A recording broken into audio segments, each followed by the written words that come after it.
Երևանի քննչական վարչության և քրեական ոստիկանության ծառայողները լայնածավալ գործողություն են իրականացրել մայրաքաղաքի 15 տարբեր հասցեներում։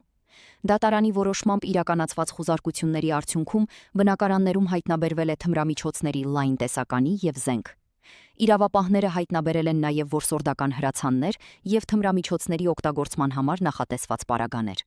Գործողության արդյունքում կան ձերբակալվածներ, որոնք տեղափոխվել են ոստիկանության բաժիններ։ Նախաքննությունը շարունակվում է, պարզելու հանցավոր շղթայի բոլոր մանրամասները։ Սևան քաղաքում տեղի է ունեցել հերթական սպանությունը։ 29-ամյա Հովհաննես Պողոսյանին դանակի 6 հարված է հասցվել,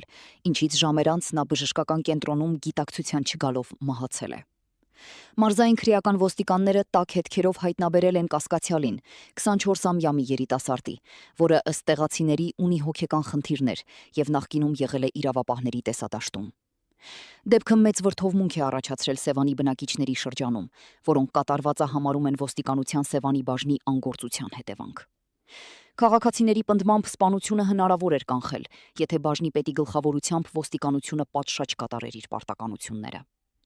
Սևանցիները մտահոգված են քաղաքում հաճախակի դարձած հանցագործություններով, շեշտելով, որ իրավապահների անպատասխանատվությունը հանգեցնում է նոր ողբերգությունների։ Ըստ լրատվամիջոցների տարածած տեղեկությունների, նախօրեին Մասիս քաղաքում տեղի ունեցած ողբերգական հրդեհի հետևանքով մահացած 2 անձինք Հնդկաստանի քաղաքացիներ են։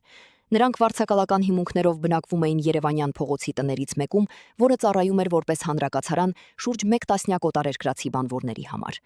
Դեպքի վայր ժամանած հրշեջներին հաջողվել է մարել կրակը, սակայն տան ներսում հայտնաբերվել են 2 քաղաքացու կիսամոխրացած դիեր։ Եվս 2 հոգի ծանր այրվածքներով տեղափոխվել են այրվածքաբանության ազգային կենտրոն։ Քննչական կոմիտեն դեպքի առթիվ արդեն նախաձեռնել է քրեական վարույթ, անվտանգության պահանջներին չհամապատասխանող աշխատանքների կատարման հոդվածով, որն անզգուշությամբ առաջացրել է մահ։